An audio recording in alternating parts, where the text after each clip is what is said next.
ప్రజాపాలనలో పోలీస్ పహారాలు నిర్బంధాలు ఎందుకని ఏనుగుల రాకేష్ రెడ్డి ప్రభుత్వాన్ని ప్రశ్నించారు. ఇక ప్రభుత్వం అంటూ బీరాలు పలుకుతూ ప్రతిపక్ష నాయకులపై ఆంక్షలు ఎందుకని ఆగ్రహం వ్యక్తం చేశారు.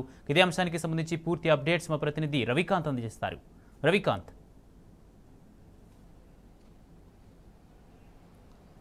కుమార్, వరంగల్ జిల్లాలో నిర్బంధపు పాలన కనిపిస్తూ ఉంది. సీఎం రేవంత్ రెడ్డి రాక సందర్భంగా ముందస్తు అరెస్టులు కొనసాగుతున్న నేపథ్యం అయితే మనం చూస్తూ ఉన్నాము. ఇటు విద్యార్థి నాయకులతో పాటు బీఆర్ఎస్ నాయకులందరినీ కూడా ముందస్తు అరెస్ట్ చేసిన నేపథ్యము. వాళ్ళ వైపు నుంచి వస్తున్న ఒక 2-3 ప్రశ్నలు ఏంటంటే, ముఖ్యంగా కాకతీయ కళా తోరణానికి సంబంధించి ఒక స్పష్టమైన వైఖరి అనేది ప్రభుత్వం చెప్పాల్సి ఉంటుంది.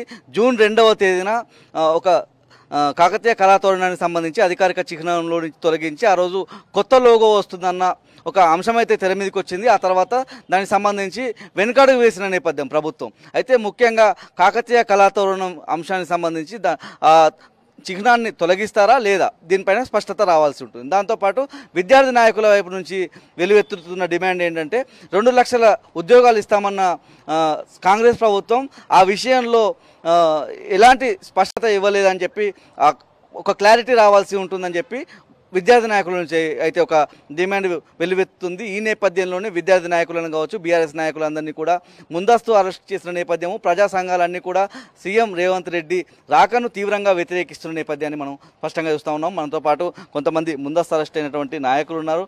ఏం చెప్తారు, వాళ్ళ ముందస్తు అరెస్టులు చేయడాన్ని ఎట్లా చూస్తూ ఉన్నారు? ప్రజాపాలన అని చెప్పి రేవంత్ రెడ్డి ప్రభుత్వం చెప్పిన నేపథ్యంలో ఏం చెప్తారు? ఇది ప్రజాపాలన కాదు, నిర్బంధ పాలన నడుస్తుంది. ఎందుకంటే ఈరోజు సీఎం గారు మొదటిసారి జిల్లాకు వచ్చినప్పుడే జస్ట్ 6 నెలలు అయిపోయింది.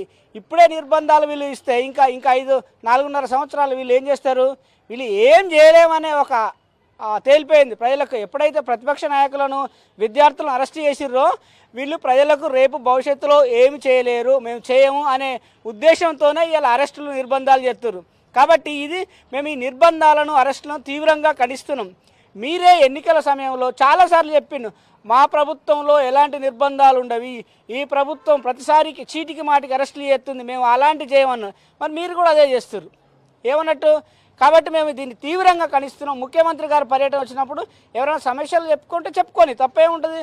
దాంట్లో మీరు మొత్తం అర్ధరాత్రి విద్యార్థి నాయకులను అరెస్ట్ చేసి, ఇప్పుడు బీఆర్ఎస్ నాయకులు అందరినీ అరెస్టులు చేసి, ఇప్పుడు వరంగల్, హన్మకొండ జిల్లాలో ఉన్న వాళ్ళందరినీ గృహ నిర్బంధం చేసి, ముఖ్య నాయకులందరినీ పోలీస్ స్టేషన్లో పెట్టి మీరు ఎలాంటి సంకేతాలు ఇస్తారు?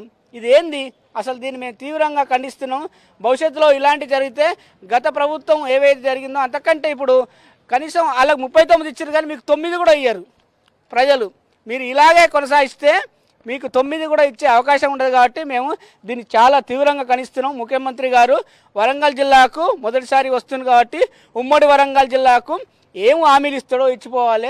అంతకుముందు ఎన్నికల మేనిఫెస్టోలో, ఎంపీ ఎన్నికలలో, అసెంబ్లీ ఎన్నికలలో చాలా చెప్పారు. అవన్నిటిని మేము అమలు చేస్తామని చెప్పిపోతే బాగుంటుందని మేము కోరుకుంటున్నాం. అంటే ముఖ్యంగా మీరు ఏం డిమాండ్ చేస్తున్నందుకు వాళ్ళ ముందస్తు అరెస్ట్ చేశామని చెప్పి మీ దగ్గరకు వచ్చిన పోలీసులు చెప్పారు. విద్యార్థి నాయకులు ఏమన్నారంటే, ఒక విద్యార్థి నాయకులు ఏమన్నారంటే, మీరు సంవత్సరానికి 2 లక్షల ఉద్యోగాలు ఇస్తామన్నారు. అవి ఇస్తారా ఇయ్యరా? మరి మీరు ఇంతవరకు ఒక్క నోటిఫికేషన్ కూడా, పాత నోటిఫికేషన్లే మీరు రీనోటిఫై చేసిన ఒక డిఎస్సి తప్ప మీరు ఇచ్చిన నోటిఫికేషన్ ఏం లేదు. గురుకులాలు అన్నారు, గురుకులాలు కూడా గత ప్రభుత్వం ఇచ్చిన 30,000 ఉద్యోగాలనే మీరు రిజల్ట్ ఇచ్చి అవి ఇచ్చిర్రు, ఆర్డర్స్ ఇచ్చిర్రు తప్ప మీరేమి ఇవ్వలేదు. కాబట్టి మీరు 2 లక్షల ఉద్యోగాలు ఎట్లు ఇస్తారు, ఎప్పుడు ఇస్తారని అడిగిర్రు. దాంట్లో తప్పే ఉంటుంది. దాన్ని మీరు రాత్రి విద్యార్థి నాయకులను అరెస్ట్ చేయడం మేము తీవ్రంగా ఖండిస్తున్నాం. మీరేం చెప్తారు? వాళ్ళ ముందస్తు అరెస్టుకు సంబంధించి ఎట్లా చూస్తూ ఉన్నారు ఇట్లా ముందస్తు అరెస్టులను? గత 3 రోజుల కాంచి సీఎం గారు వస్తారని అంటున్నారు. కానీ మరి ఈ రోజు కూడా మరి ఆయన కూడా అవగాహన లేదు. మరి వస్తారో రారు కూడా మరి వాళ్ళకి అవగాహన లేదు. ఎందుకంటే మేము ఈ రోజున ఈ గృహ నిర్బంధం అంటే మరి ఆ రోజు ప్రజాపాలన అని చెప్పి మరి ఈ రోజున మమ్మల్ని ఈ విధంగా ఇబ్బంది పెట్టుడే ఆయనకి ఎంతవరకు న్యాయం? అదేవిధంగా నేను ఒక కార్పొరేటర్ హోదాలో ఉన్నాం. ఈ రోజులో మనం సిటీ చూస్తున్నాం, అది 2వ డివిజన్, అనేక సమస్యలు ఉన్నాయి. మరి ఆయన వచ్చి 2 గంటల సమయంలో మరి ఆయన ఏ విధంగా చేస్తాడో, ఏ విధంగా పోతాడో తెలియదు.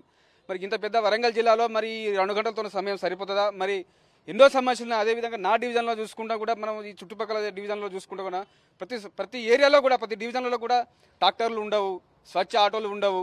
ప్రతి ఒక్కటి ఇప్పుడు మేము గెలిచి 3 సంవత్సరాలు అవుతుంది. 3 సంవత్సరాలలో కూడా మరి ఇప్పటి వరకు ఒక 50 లక్షల పనులు తప్ప అవి కూడా ఒక్క పనులు లేవు. మరి ఈ విధంగా మరి ఈ వరంగల్ పరిస్థితి ఉన్నది. తక్షణమే మరి మున్సిపాలిటీలో మరి ఈ కార్పొరేషన్లో మరి ఈ 66 డివిజన్లు ఉన్నాయి. 66 డివిజన్లు మరి ప్రతి ఒక్క సమస్యను తెలుసుకొని మరి ఈ డివిజన్లలో మరి రోడ్లు కానీ డ్రైనేజ్ కానీ మరి వర్షాకాలం ఉన్నది, మరి వారి యొక్క చర్యలు తొందరగా తీసుకోవాలని మేము కోరుకుంటున్నాం. ఇది మొత్తంగా చూస్తే పూర్తి స్థాయిలో వ్యతిరేకత సీఎం రేవంత్ రెడ్డి వస్తున్న నేపథ్యంలో తీవ్రమైన వ్యతిరేక జ్వాలలు మనకు కనిపిస్తూ ఉన్నాయి. ముఖ్యంగా విద్యార్థులంతా కూడా డిమాండ్ చేస్తూ ఉన్నారు. 2 లక్షల ఉద్యోగాలు హామీ ఇచ్చిన నేపథ్యం చూస్తూ ఉన్నాము. ఇవాళ కేసీఆర్ గారు ప్రభుత్వంలో ఉన్నప్పుడు ఇచ్చిన నోటిఫికేషన్లకే అవి ఇవాళ వాటికి సంబంధించి అపాయింట్మెంట్లు ఇచ్చిన నేపథ్యాన్ని అయితే స్పష్టంగా చూస్తూ ఉన్నాము. ఇవాళ కాంగ్రెస్ ప్రభుత్వం 2 లక్షల ఉద్యోగాలు ఇస్తామన్నారు కదా, అవి ఎప్పుడు ఇస్తామని విద్యార్థుల వైపు నుంచి వినిపిస్తున్నమాట. ఇంతకుముందు మనతో మాట్లాడినటువంటి 2వ డివిజన్ కార్పొరేటర్ కూడా ఏదైతే డివిజన్లలో అనేక సమస్యలు ఉన్నాయి, చెత్త తీయడం లేదు. ముఖ్యంగా 6 నెలల కాలంలో కనీసం మోరిల్లో ఉన్నటువంటి చెత్తను తొలగించని సందర్భం మనం చూస్తూ ఉన్నాము.